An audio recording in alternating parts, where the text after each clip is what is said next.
Papa James, kamustahin mo po ulit mga Tarob Squad? Si JZ Grit, si Makiro Taba, ayan mga nakakausap ko pa yan. Si Christian, ewan ko. Para sa'yo, Fafa, ano ang mahalaga? Diploma o diskarte? Hindi naman ako against sa mga hayop na yan. No? Ito yung pinaka-popular niya, okay? For reference, this is how hairy my butt is right now. Alright, so step one is...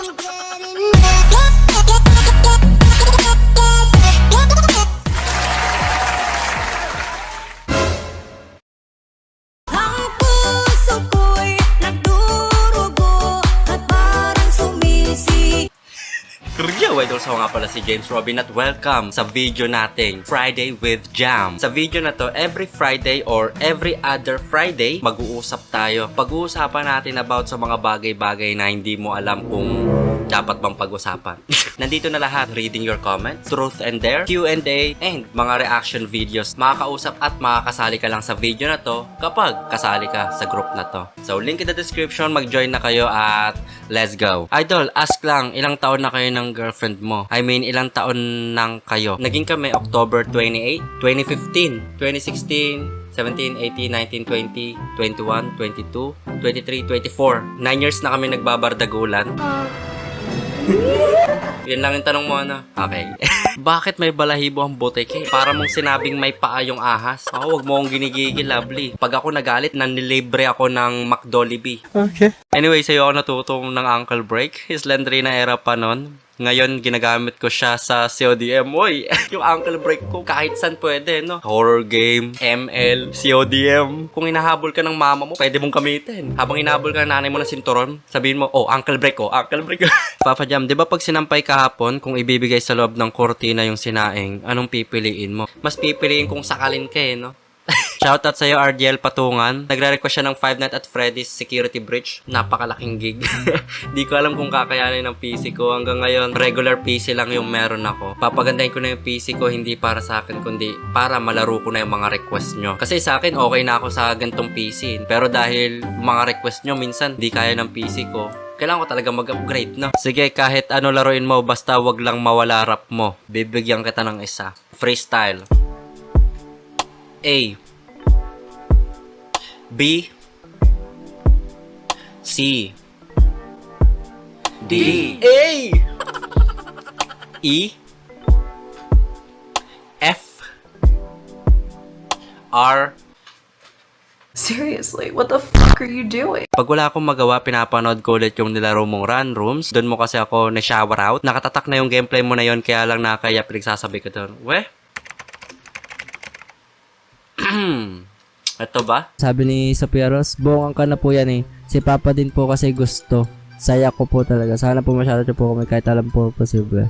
Maraming salamat, Sophia. Sa sobrang dami ko nang na-shoutout. Sa totoo lang, hindi ko na alam to eh, na may sinoutout akong bong. So ayun, Sophie, hindi na run rooms yung babalik-balikan mo. Pati itong video na to. Kung magiging bagay ka, ano ito at bakit?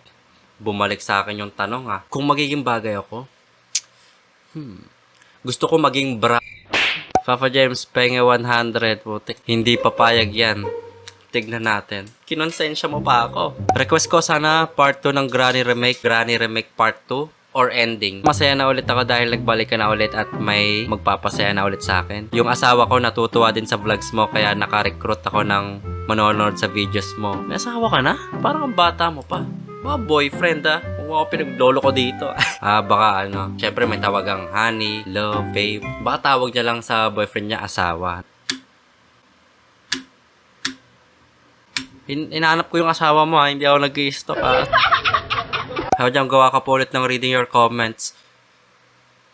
Papa James, kamustahin mo po ulit mga Tarob Squad? Si JZ Grit, si Makiro Taba, ayan mga nakakausap ko pa yan. Si LBD, pati si Christian PH. Ewan ko. Kay LBD, di ko alam ano nangyari. Kay Christian PH, may nagawa akong kasalanan dati dyan. Nagtampo siya, nagalit siya. Sila Chris, Makiro LBD, JZ Grit. Isa yan sa mga dahilan ba't ang saya ko mag-upload sa video. But Ang saya ko sa YouTube dati. Sa ngayon, hindi ko pa rin nakakausap si Chris kung okay na ba siya sa akin. Basta ang akin lang, proud ako sa nakamit nila. Actually, congrats sa mga na-achieve nilang lahat ha. Makiro pati ni JZ Grit kasi lahat sila no. Angas nga kahit ako gulat na gulat. Si Makiro talagang gumigengbang na pati si JZ Grit no. Bili ka kotse, kaso paluwalan mo muna. Wait lang ha. Paluwalan.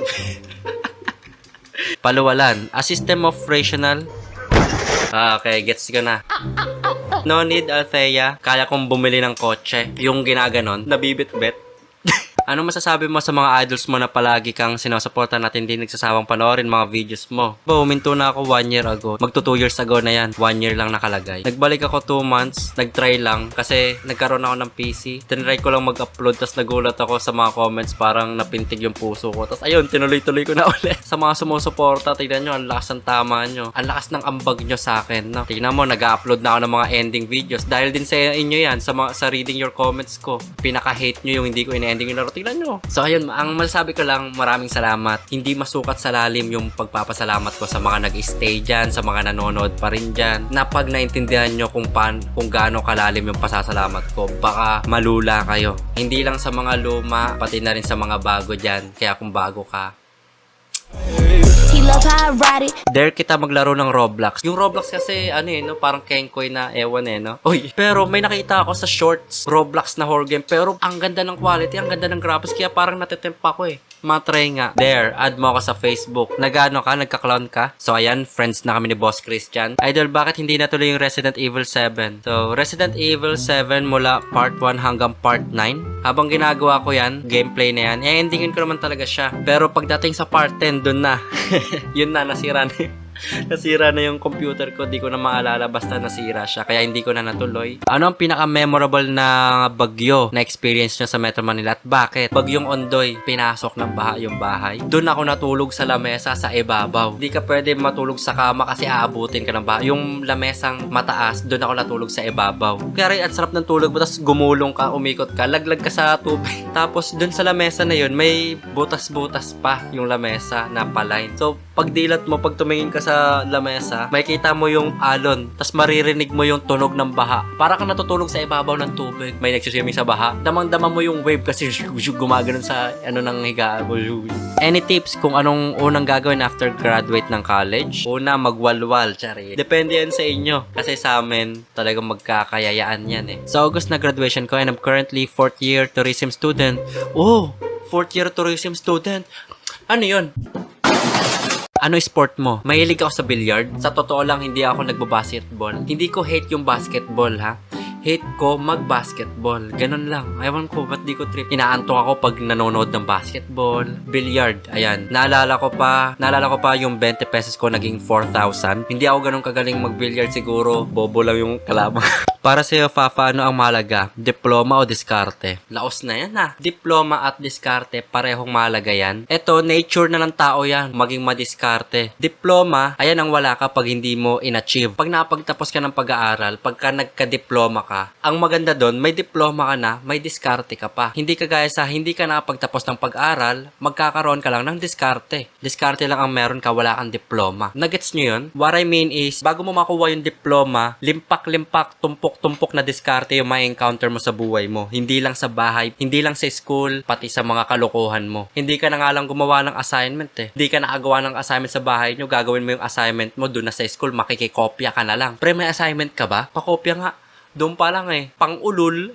Pang-ulul, pero diskarte, di ba? Kahit sino merong diskarte. Nasa sayo kung paano ka dumiskarte. Pwera na lang dito sa diploma na isa yan sa pwedeng maging medium or stepping stone kung may iba ka pang gusto. Kung gusto mo maging doctor, lawyer, teacher, plumber, astronaut, doctor, lawyer, teacher, plumber, astronaut, kailangan mo ng diploma. Pero kung gusto mo magtayo ng sarili mong business, sarili mong company, na ikaw yung nagmamay-ari, syempre hindi mo naman kakailangan ng diploma, ikaw may-ari nun Ikaw ang manghihingi ng diploma sa ibang taong mag-a-apply sa'yo. Kung gusto mo ng ganon, gamit na gamit yung diskarte mo kasi gagawin mo siya ng walang diploma. Ngayon, may ibang businessman na may diploma na ginamit na stepping stone yung pagiging doktor nila para magkaroon ng business. For example, teacher may diploma pero gusto niya magkaroon ng coffee shop. Habang nagti-teacher siya na kailangan ng diploma, yung sahod niya doon, nag-ipon siya. Doon pumasok yung diskarte niya na nagla-live din siya.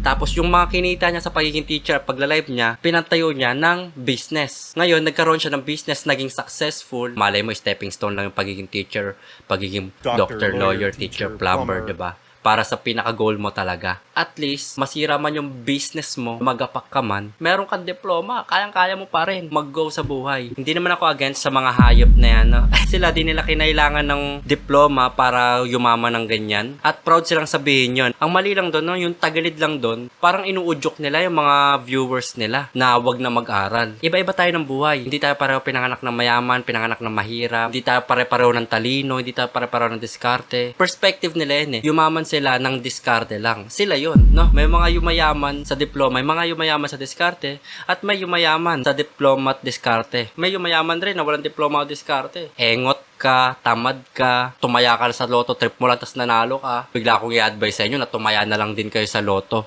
Huwag na kayo mag-aral. Sa tingin mo, mananalo yung mga taong tumaya sa loto. Diba? Ang lakas ng tama. Parang inuudyok nila. No, yun yung mali dun eh. Influencer sila, maraming nanonood. Maraming makukumbinse sa mga the way na magsalita sila. No, na parang kala mo, kapani-paniwala. Hindi porket magaling ka na dun sa diskarte, yayaman ka na agad. Kahit gaano ka pa galing sa diskarte, kung mapait ang buhay, wala rin mangyayari. Kailangan mo both. Hindi porket may diploma ka, yayaman ka na rin.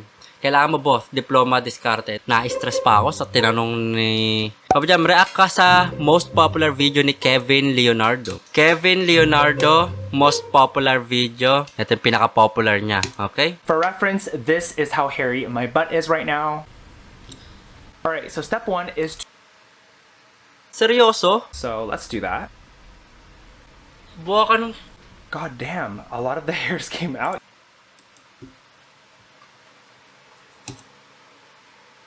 Nasusuka ako ang putik. Ako nagsasabi sa inyo, huwag nyo na i-search, huwag nyo na panoorin. So yun, Friday with Jam. Sana naman na-enjoy nyo, lalo na sa mga walang kausap dyan. Feel free, no, na mag-usap tayo dito, kahit ano pa yan. Don't forget to like, comment, share, and subscribe. Kita-kits next Friday. Magpo-post na lang ako dito. Comment ka na lang, okay? Bye!